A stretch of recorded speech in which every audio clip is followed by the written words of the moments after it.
સહજાનંદ સ્વામી મહારાજની જય, શ્રી ઘનશ્યામ મહારાજની જય, શ્રી સ્વામિનારાયણ ભગવાનની જય. જય સ્વામિનારાયણ. મુક્ત મુનિ જ્યારે આ કથા ગઢપુરમાં કહેતા ત્યારે સંત, વર્ણી, સંન્યાસી, બાઈ, ભાઈ, ગ્રહસ્થો એ બધા જ ધર્મ પ્રમાણે જુદા જુદા સભામાં વિવેકથી બધા બેસતા. મુક્તાનંદ સ્વામી કથા કરતા, સંતો, બ્રહ્મચારીઓ, બ્રાહ્મણો, દૂર થોડાક બહેનો આ બધા બેસીને કથા સાંભળતા. મુક્તાનંદ સ્વામીની કીધેલી કથા છે હો. એમાં કાઠીઓ બધા એની અલગ અલગ જ્ઞાતિ, ખાચર, વાડા અને ખુમાણ એ ત્રણ જાતિના મોટા મોટા કાઠીઓ રાજા હતા. બધા કાઠી બધા રાજાઓ હતા. ખાચર, વાડા અને ખુમાણ. દાદર ખાચર કહેવાય, દાદા ખાચર કહેવાય. એમ વાડા આવે અને ખુમાણ આવે. ઓઘો ખુમાણ આવે છે ને વાતો. એ ત્રણ જ્ઞાતિવાળા તથા ધોલેરાના પૂંજાભાઈ, કાયાભાઈ, દેહાભાઈ, સીસા વણાર અને હઠીભાઈ. એમના પિતા દાદા વણાર પણ અટક છે. તથા બારોટ જાતિના ભક્ત, ચોડાસમા રાજાઓ એ પણ બધા સભામાં બેસતા. અને ઝાલા, વાઘેલા, જાડેજા વગેરે જાતિના રાજાઓ પણ સભામાં હતા. ગજાભાઈ, દાદાભાઈ જેમણે પોતાની જગ્યામાં રણછોડરાયનું મોટું મંદિર કરાવ્યું હતું એ પણ સભામાં બેસતા. પરમાર જાતિના રાજાઓ જેમણે મંદિર કરાવ્યા હતા. પરમાર એટલે મૂડીના પરમાર રાજા રામાભાઈ. મૂડીમાં મંદિર છે અત્યારે આપણું, એ બધી જગ્યા એને આપેલી. વિશાળ સરસ મજાનું મોટું મંદિર હો. પોતે જગ્યા આપે, પૈસા આપે. રાજાઓ, એવા બધા રાજાઓ સભામાં બેસતા. બધા પૂંજાભાઈ અને એના ભાઈઓ મળી અને ધોલેરા બંદરમાં મદન મોહનજીનું મંદિર કરાવ્યું હતું. ભુજનગરમાં ત્યાંના રાજાએ નરનારાયણ ભગવાનનું મંદિર કરાવ્યું હતું. રાજાની મદદ હતી હો આપણા મંદિરમાં. જો ચાંદીના જારિયા પણ રાજાના હતા. જ્યારે ભુજમાં મંદિરની પરિસ્થિતિ બહુ નબળી હતી, જ્યારે થાળના વાંધા હતા, સંતો બ્રહ્મચારીઓ ગામમાં જોડી લઈને ભિક્ષા માગવા જતા. એમાંથી લોટ આવે એ નરનાળદેવના થાળ થતા. આવી પરિસ્થિતિ લગભગ 101 વર્ષ સુધી ભુજમાં હતી. અને એ દરમિયાન રાજાના ઘરના કોઈ ઝાલાવાડના સત્સંગી એટલે રાજમાંથી ઠાકોરજીના થાળ બંધાવ્યા હતા હો. દરરોજનું સીધું રાજમાંથી આવતું મંદિરમાં અને એમાં નરનાળદેવના થાળ થતા. એટલે રાજાએ પણ મંદિર બાંધવામાં મદદ કરેલી એમ આ ગ્રંથમાં લખે છે. ગઢપુરમાં ઉત્તમ રાજાએ ગોપીનાથનું મંદિર કરાવ્યું હતું. ચડોતરમાં વડતાલ ગામ, જ્યાં શ્રી હરિએ મોટા મોટા જન્માષ્ટમી, ફૂલડોળ, અન્નકોટ, દેવ દિવાળી વગેરે મોટા મોટા સમૈયાઓ કરેલા. ત્યાંના સૌ પાટીદાર ભક્તો અને જોબન પગી, સુંદર પગી, તેમનું કુટુંબ આખું અને નારણગર ગોસાઈ બાવા એ બધા ભેળા મળી અને મંદિર બનાવેલું વડતાલમાં. સરસ મજાનું 3 શિખરવાળું મંદિર. મહારાજની વિનંતીથી હવે મંદિર થતું હતું. મહારાજ લગભગ 12 રૂપિયા આપ્યા હતા. કેટલા કે 12.5 હતા. એટલા બ્રહ્માનંદ સ્વામી લઈ અને મંદિર કરવા ગયા હતા. પછી બધા માગી આવે ગામો ગામથી. પૈસા તો માગવા પડે. આજે આપણે માગી મંદિર બનાવવા હોય તો. પછી ઓચિતાના પૈસા ખૂટે તો ક્યાંથી ઉપાડે? નારણગીરી બાવા હતા ને બાજુમાં જેનો મઠ હજી છે, એ બહુ સદર પાલટી હતી, એની પાસેથી ઉપાડે હો પૈસા. અને એ ચોપડા લખતા આવે આ દિવસે આ તારીખ ના આટલા રૂપિયા ગયા, આટલો સામાન ગયો, અહીંયા આટલું બિલ ચૂક્યું મંદિર ખાતે. જ્યાં જ્યારે જરૂર પડે ત્યારે નારણગીરી બાવા એ બિલ ચૂકવે. આવડો ચોપડો લખાઈ ગયેલો લ્યો, આખો ચોપડો. મંદિર તૈયાર થયું, સમયો થયો, હવે હિસાબ ચૂકતે કરવો પડે ને બધો. એટલે મહારાજ કીધું નારણગીરીને ચોપડો લઈ આવો, તમારો હિસાબ ચૂકતે કરી દઈ, કેટલા પૈસા છે એમાં તમને દેવાના. કેવા ઈ ગુંસાઈ બાવા, તમે વિચાર કરો. ચોપડો લઈ આવ્યા, એની સાથે તુલસીનું પાંદડું લઈ આવ્યા. હો, અને તુલસીનું પાંદડું ચોપડા ઉપર પધરાવી અને ચોપડો મહારાજને ભેટ કરી દીધો. લ્યો, સમજાય તમને કથા? સમજાય? આખો ચોપડો મહારાજને ભેટ. મહારાજા, મેં આટલા દિવસ જે જરૂર પડી દ્રવ્ય તો આપ્યું છે, એનો આ લિસ્ટ હિસાબનો ચોપડો તમને આપી દઉં. લ્યો, મારે નથી જોઈતો. એટલે એકે રૂપિયો લેવાનો નથી, એમ એકે પણ નહીં. મહારાજ બહુ રાજી થયા. હો, મહારાજ કે જ્યાં હું ત્યાં તમે જાઓ. આવા ભગવાનને રાજી કરેલા. હો, પૈસા તો ઘણા પાસે હોય, પણ ઉધારા દીધા હોય તો રહી ગયા પછી મૂકી નહીં. સમજા કે નહીં? ધર્મને ઠેકાણામાં હોય છતાં પણ આ તો એ કેવા હરિભગત બાવા હતા ગુંસાઈ. ચોપડો મહારાજને ભેટ કરી દીધો. મહારાજ બહુ રાજી થયા. પછી શ્રીહરિ ત્યાં ગોમતી લઈ આવ્યા. હો, દ્વારિકાથી લક્ષ્મીનારાયણ ભગવાન મંદિરના નિવાસી થયા. દ્વારકાથી રણછોડરાયજી પણ છાપો સહિત ત્યાં આવીને વસ્યા. શું કામ આવ્યા અહીંયા? દ્વારકાધીશ, દ્વારિકાના પૂજારીઓ બધા નિષ્કામ વૃત્તિ છોડી અને ધનના અપાર લોભી બની ગયા હતા અને લોકોને ગાળો દેતા હતા. દ્વારિકાના પૂજારી બધા, હો, પૈસાના લાલચો બનેલા લોકોને ગાળો ભાંડતા હતા. અહીંયા ભગવાનને રહેવું ફાવ્યું નહીં, એટલે દ્વારકાધીશ ભગવાન ગોમતી અને છાપો સહિત વડતાલમાં આવીને વસ્યા. જ્યારે શ્રીહરિના પરિવારજનો દ્વારિકામાં દર્શન કરવા ગયા હતા, ત્યારે પૂજારી લોકો એનું અપમાન કર્યું હતું. સચ્ચિદાનંદ સ્વામીનું ઘણું બધું અપમાન. તો 11 ઉપવાસ થયા હતા સચ્ચિદાનંદ સ્વામીના. આવા હેરાન કર્યા હતા ગોમતી વાળા બધા પૂજારી લોકો. એટલે ભગવાન પછી ત્યાંથી ભાગી આવ્યા. અપમાન કર્યું એ અપરાધે કરીને રણછોડરાયજી ઉદાસ થયા અને વડતાલમાં આવીને નિવાસ કર્યો. અને ધર્મવંશી બ્રાહ્મણોની નિષ્કામ સેવા દેખી અને ખૂબ આનંદ પામ્યા. એ બધો પરિવાર આવ્યો ને મહારાજનો. મહારાજની સેવામાં બધા જોડાણા. સુવાસિની ભાભી, રામ પ્રતાપ, ઈચ્છારામભાઈ, બધા એનો આખો પરિવાર. એને મહારાજની સેવા કરવામાં એટલી શુદ્ધ ભાવના. દેવોની પણ એટલી સેવા કરી. ભગવાન નિવાસ કર્યો ત્યાં આવીને. 1874 શ્રીનગરમાં એરણ સાહેબ સત્તા ઉપર આવ્યા. એનાથી પહેલા કોણ હતા? સુબો હતો, સુબો. મહારાજને તેલના ટાંકામાં નાખવાનું કાવતરું કર્યું હતું અને મહારાજ તો પડ્યા નહીં અને એનું કપટ પાદરું થઈ ગયું. ખીજાણો બહુ સુબો. મહારાજ કે કોઈ ભગવાન હશે ને એ આ સહન નહીં કરે. પછી કે હવે તમે જતા રહો અહીંયાથી, અમદાવાદમાં આવજો નહીં. મહારાજને કે લ્યો,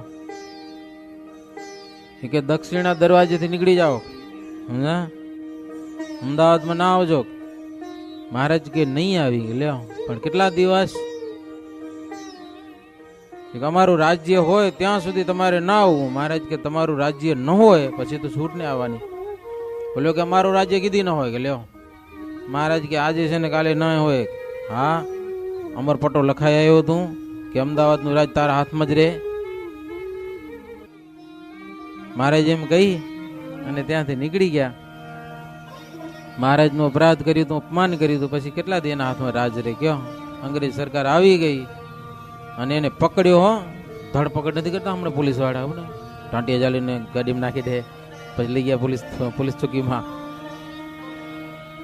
ધરપકડ કરી રાજાની અને નજરકેદમાં રાખ્યો સાબરમતીની જેલમાં સુબાને. અને પછી લખ્યો મહારાજ ઉપર કાગળ કે બધા ધર્મના ગુરુ આવે ને તમે કેમ નથી આવતા અહીંયા કને? મહારાજ કાગળ લખ્યું કે તાના સુબાએ અમને મનાઈ કરી છે આવવાનું નહીં. અરે હવે તો સુબો જેલમાં પડ્યો હે, કે આવી જાઓ તમે. મહારાજને બોલાવ્યા. હો, અંગ્રેજ સરકારે.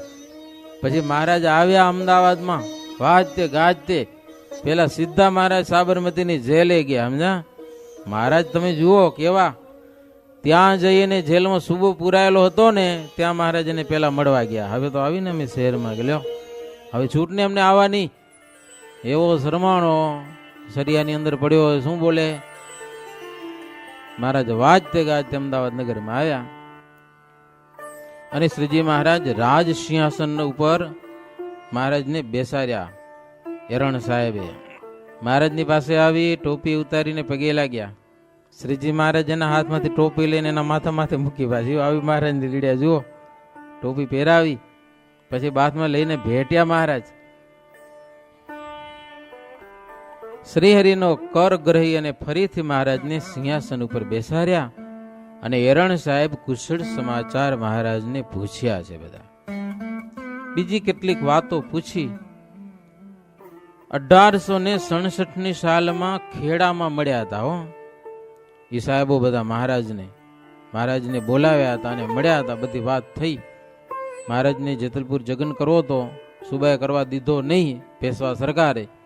એ મહારાજે આ અંગ્રેજ વાળાને કીધું, તેદી કે અમારું રાજ હતું નહીં, કે અહીંયા આવીને કરો જગન ખેડા જિલ્લામાં, કોઈ તમને રોકે નહીં. મહારાજ કે અમને જેતલપુરમાં કરવો હોય. પેલો અંગ્રેજ સાહેબ કે તમે ભગવાન એમાં ના નહીં, પણ કેટલોક વ્યવહાર તમે જાણો નહીં. મહારાજને કે મહારાજ કે કાં? તો કે જે દેશનો રાજા હોય એને પૂછીને જગન કરવા જોઈએ, એમને મડી પડો કે માલે કે લ્યો પછી માથાકૂટ કરે ને, એને પૂછીને કરતા હો તો કાંઈ વાંધો આવે નહીં. તે દિવસે મહારાજને એને કહેલું કે પ્રભુ તમે અહીંયા નિવાસ કરીને રહો, અહીંયા કોઈ જાતની તમને ચિંતા નથી, કારણ કે નીતિમાં ચાલે છે ને એ જ બધા અમને પ્રિય છે, અને અનીતિમાં જે હાલતા હોય ને એ અમને જરાય ગમતા નથી. એને અમે ધીબી જ નાખી ગયો. અનીતિ કરે ને એને મારી નાખી. અંગ્રેજ સરકારનો નીતિ એ જ હતી ને, અનીતિ વાળા લોકોને એને પકડ્યા હતા. આજે બધા રાજકારણીઓ ગમે તેમ કહેતા હોય કે સ્વામિનારાયણ કે વિદેશીઓને શું કામ માન આપ્યું, કે લ્યો સ્વામિનારાયણ શું કામ આવા દીધા એમ. પણ મૂર્ખા વિચાર કરતા નથી. તેદીના સમયમાં કેટલાક રાજાઓમાં અનીતિ કેટલી હતી, પ્રજાને કેવી લૂંટતા હતા. હા, ભયંકર લૂંટ ફાટો થતી હતી. કોઈ ધાં ફરિયાદ કાંઈ નહીં, ત્રાસ ઓછો હતો. આજથી 200 વર્ષ પાછળ જાઓ, ગુજરાતની પરિસ્થિતિ જુઓ તમે, કેવી ભયંકર પરિસ્થિતિ હતી એમ. તમારા ઘરના છોકરા છોકરીઓ કાપાલી લોકો ઉપાડી જાય ને માતાજીના મંદિરમાં જઈને વધેરી નાખતા હતા, ધર્મ ભ્રષ્ટ કરીને. આવી પરિસ્થિતિ 200 વર્ષ પહેલાની ગુજરાત દેશની બહુ ભયંકર હતા. વિશેષમાં જોવા જઈએ તો મહારાજના સાધુ કોઈને હેરાન કરતા હતા, ધોકા લઈને મારતા, ખબર, પાણા મારતા ને ગારો નાખતા ને ગાળો દેતા. રસોઈ બનાવતા તો વાસણ ભાંગી નાખતા, અપમાન કરીને ગામમાંથી કાઢી મૂકતા. સ્વામિનારાયણ મુંડિયા આવ્યા, ગામ બગાડશે. કોઈ ગામ બગાડ્યું? સ્વામિનારાયણ મુંડિયા બગાડે છે કે આજે હજી કોઈ ગામને બગાડે છે? પણ સહન કરી શકતા નતા. એવા એ અધર્મી લોકો એને અંગ્રેજ સરકાર આવી અને પકડ્યા, સમજાના, અને દંડ દીધો. અને શ્રીજી મહારાજના સાધુ કે સત્સંગી જેટલા હતા ને એને સારામાં સારો આશરો અંગ્રેજ સરકારે આપ્યો. એટલે મહારાજ એના ઉપર રાજી થઈને રાજકોટમાં એને ખાસ મળવા માટે ગયા હતા. અને મહારાજ આશીર્વાદ આપ્યા હતા, જ્યાં સુધી આ નીતિ છે ને તમારું અવિચળ રાજ્ય છે. મહારાજ એવા આશીર્વાદ દીધા, આવી નીતિમાં જ્યાં સુધી છો ત્યાં સુધી રાજ તમારું, અને જ્યારથી નીતિ ચૂક્યા ત્યારથી ગાંધી બાપુએ કાઢી મૂક્યા. હા, પછી મારે લોભ જાગ્યો, સમજ્યા ને. લઈ જતા હતા બધું, હીરા, હાચા હીરા લઈ ગયા, કન્યાકુમારીનો હીરો લઈ ગયા, ને કેટલા હાચો માલ લઈ ગયા. નીત બગડી એની, એટલે પછી ગાંધી બાપુ ધોકા માર્યા. પછી નીકળવું પડ્યું. કોઈનું રાજ હતું? ઘણા બધા દેશમાં રાજ કરતા હતા, આખી દુનિયામાં રાજ કરી આવ્યા. આખી દુનિયા હાંકી કાઢીને ખાલી હમણાં યુકેમાં બેઠા, માત્ર યુકેમાં, ક્યાંય નથી એનું રાજ. આખી દુનિયામાં રાજ કર્યું હતું. આજે એક જ દેશમાં જઈને બેઠા, ખોબાય એટલો દેશ છે ઇંગ્લેન્ડ, કાંઈ નથી. મેં નીતિ ભૂલ્યા. જ્યાં સુધી નીતિ હતા, અત્યારે મહારાજને કે અમને નીતિ ઉપર હારી નજર છે, નીતિ અમને પ્રિય લાગે. અનીતિમાં ચાલતો હોય ને મોટો તાલેવર રાજા હોય ને તો પણ એનો નાશ કરી નાખીએ. તમારી નજરમાં આવે એ જગ્યા તમે બતાવો કે અમદાવાદમાં તમે તમારું સરસ મજાનું મંદિર બાંધો. મહારાજને વિનંતી કરી. એરણ સાહેબ અને દુલાપ સાહેબ, બે સાહેબ હતા. તમે કયો ત્યાં જગ્યા આપીએ, કયો એટલી જગ્યા આપીએ, મંદિર બનાવો અહીંયા આગળ. પછી મહારાજ માણિકી ઉપર બેસીને ફરતા ફરતા, ઘોરવાડા હતા ને બધા, હમણાં કાલુપુર મંદિર છે ને, અહીંયા ઘોડી ફેરવી મહારાજ કે આ જગ્યા અમને જોઈએ. ઓલા કે પણ આ ગામ બારે આવી અવાવરું જગ્યા, ગામની અંદર કયો ક્યાંક તમને લઈ દઈ.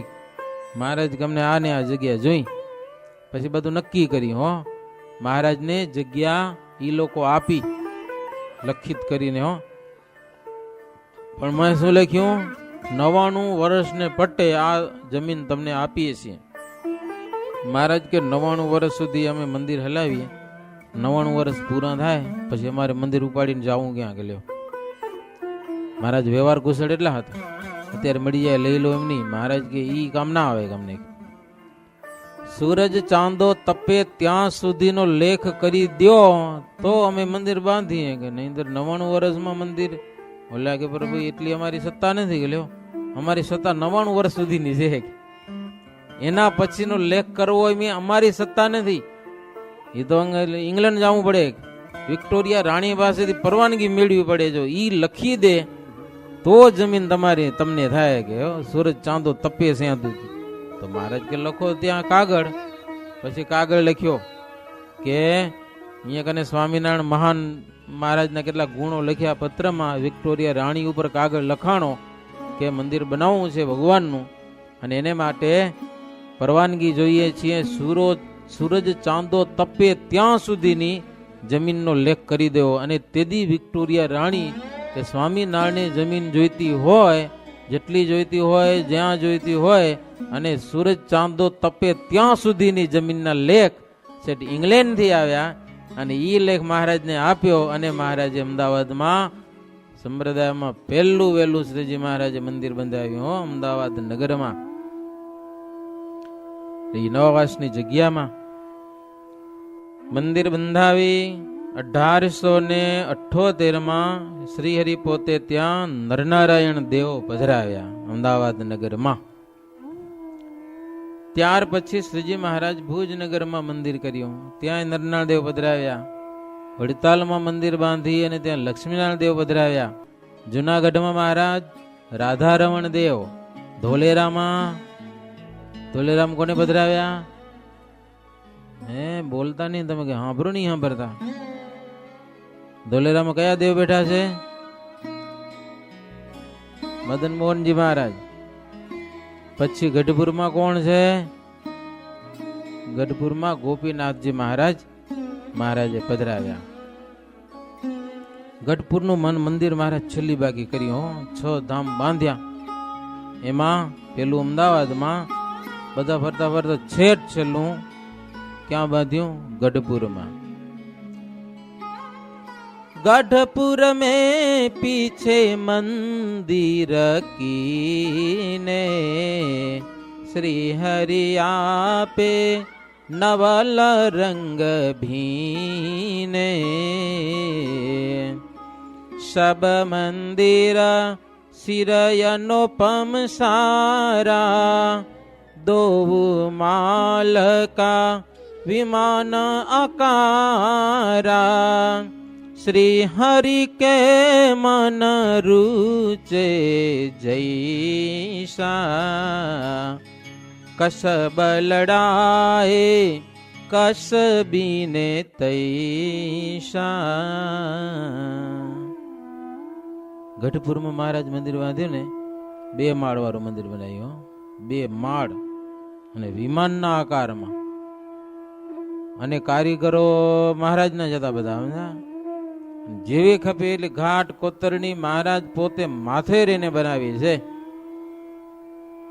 અવર આગે મંદિર કહે જેતે હરિ આપ ઈચ્છા સે કરાવે તે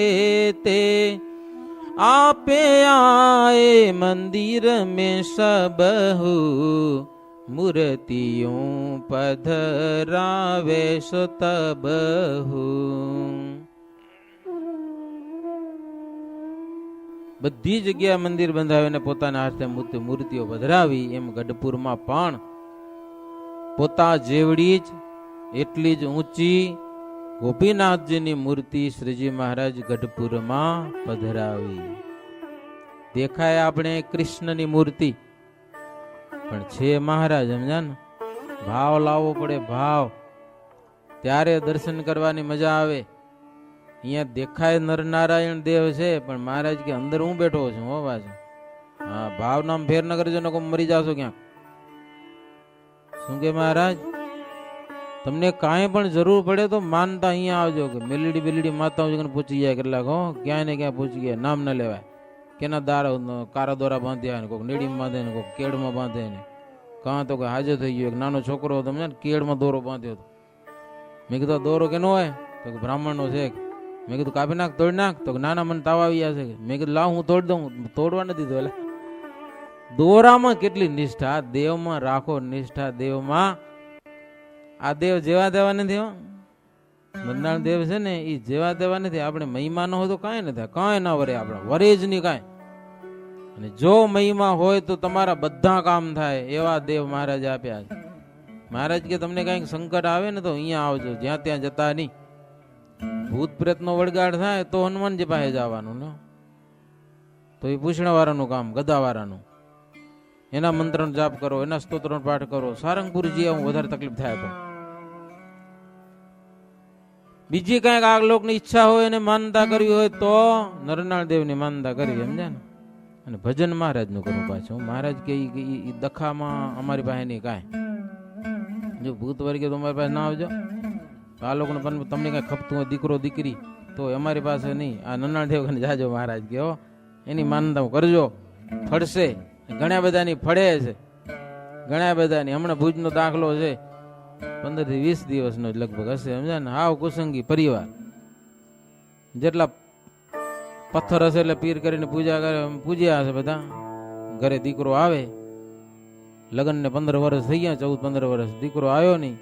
પછી કોઈ સત્સંગી છોકરાનો યોગ થયો, એ કે કાંઈ ન કરો તમે, કે હો એક જોડ નારિયેલની નનાળદેવને ચડે આવો, કે ભગવાન સારું કરશે તમારું છોકરો. સમજાય ને, સાધુ કે તો ઠીક હજી, સમજા. દરરોજ મંદિરમાં દર્શન કરવા નનાળ દેવને છે નિષ્ઠા વાળો એક હરિભગત.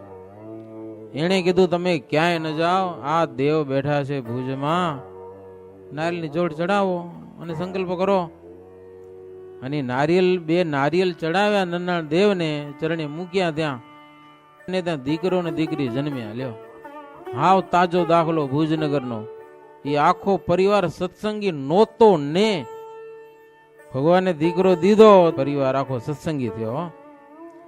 અનેક દાખલા એવા નનાળ દેવના છે. આપણે જો મહિમાથી દર્શન કરીએ ને તો આપણા અંતરમાં એ દર્શન ફળે. નહીતર તો હવે તમારા ઘરમાં પાણો પડ્યો હોય, સાચો હીરો હોય, પણ તમે ચટણી વાટતા હો, પણ હવે તમને ખબર ન હોય તો વાટ્યા કરો ચટણી. બીજું હોય મેં કરોડ રૂપિયા પડ્યા હોય, રૂપિયા કરોડ, તમે તો ચટણી જ વાટ્યા કરો, પરંપરાથી પડ્યો હોય, તમને ખબર નથી કાંઈ. પણ ખબર પડે તો ચટણી વટાય, પછી સીધો તજુરીમાં કરી ગયા, સમજા ને. કાં તો ઝવેરી પાસે જાય, એની કિંમત આંકાય, કિંમત હા લાખો ના લાખો રૂપિયા નીકળે માએથી. એવા દેવ બેઠા છે આપણી પાસે, સમજા. મહિમા ન હોય તો કાંઈ નહીં ભાઈ, મહિમા હોય તો કામ થાય. તો આ બધા મંદિરો બનાવી અને શ્રીજી મહારાજ પોતે મૂર્તિઓ પધરાવી છે આમાં મંદિરોમાં. અને તે પ્રસંગે બ્રાહ્મણો, હરિભક્તો, સંત બ્રહ્મચારીઓ ને અભ્યાગતો, બીજા મતના પણ લોકો, મ્લેચ્છ અંત્ય સુધીના ગમે તે માણસોને ખૂબ જમાડીને મહારાજ તૃપ્ત કર્યા છે. વારંવાર દાન આપ્યા છે. મુક્તાનંદ સ્વામી કે જેમ જેમ વાતનો પ્રસંગ આવે છે એમ એમ પ્રકરણમાં વાતો લાવીએ છીએ. અનુક્રમનું કઈ ઠેકાણું નથી. કે લ્યો, શ્રીહરિની વાત કરવામાં તાન છે, પણ આગળ પાછળનું પ્રમાણ બહુ જોતા નથી. ક્યારેક આગળ પાછળ ક્રમ ફેરફાર થઈ જાય વાતોનો. હવે એ વાતો કરતા કરતા કઈક વાત યાદ આવી જાય તો એ કહી જ દેવી ને પછી પાછી ભૂલાઈ જાય. મહારાજનું સરસ ચરિત્ર આગળ કે પાછળ શ્રીહરિની વાત કરવી એટલો સિદ્ધાંત છે. વાત મહારાજની કરવી બસ, બીજી વાતો નહીં. અમૃત જ્યારે પીવે ત્યારે બહુ મીઠું લાગે, અને ભૂખ વિના ગમે તે વસ્તુ હોય પણ સરસ ન લાગે. ભૂખ લાગી જ ન હોય, અમૃત કરતા કદાચ શ્રેષ્ઠ વસ્તુ હોય, હાલો જોકે નથી, પણ ભૂખ વિના એ વસ્તુ પીવામાં એને આનંદ આવતો નથી. ભૂખ હોય તો મજા આવે, ભૂખ વિનામાં કાંઈ મજા આવતી નથી. ઘણી વાર ખબર આપણે જમવાનું ન ભાવે, ભૂખ ન લાગતી હોય, ડોક્ટર પાસે જાય કેટલાક, ડોક્ટર સાહેબ ભૂખ લાગતી નથી, લો કાંઈક કરો. એટલે એ ગોરી દે પાછી, સમજ્યા? ભૂખ લાગે એવી એ ગોરી ખાઓ ને એટલે ભૂખ જામે, પછી તમે ખાધા જ કરો આખો દિવસ, એવી ભૂખ લાગે. સમજ્યા? ગોરી ખાય ને ગોરી, ભૂખ બહુ લાગે. લ્યો, એની ગોરી આવે પાછી ભૂખ લગાડવાની. પણ મુક્તાનંદ સ્વામી કે આ શ્રીહરિના ચરિત્રનું અમૃત છે. જેને ભગવાનના ચરિત્રોની ભૂખ નહીં હોય ને એને આ ગ્રંથ પ્રિય નહીં લાગે. નીચું મોઢું કરીને પડ્યા હશે. શું ને કાંઈ નવીન નહીં લાગે. હા, ભરવાની મજા નહીં આવે. મજા ભૂખ વિનાના ને ન ભાવે. ભલે ને સરસ મજાનો દૂધ પાક ને માલપુઆ હોય તોય ખાઈને ધરાઈને બેઠો હોય, તમને ગમે એવું સારું સારું દો ને, પણ મારી જગ્યા નથી ખાઓ તો બારે નીકળે તો કેમ ભાવે? કયો તમે. ભૂખ લાગી હોય તો જામી પડે કે ન જામી પડે, કંઈક મળે તો. એમ સ્વામી કે ભગવાનના ચરિત્ર જેની ભૂખ નહીં હોય ને એને આ ગ્રંથ પ્રિય લાગશે નહીં.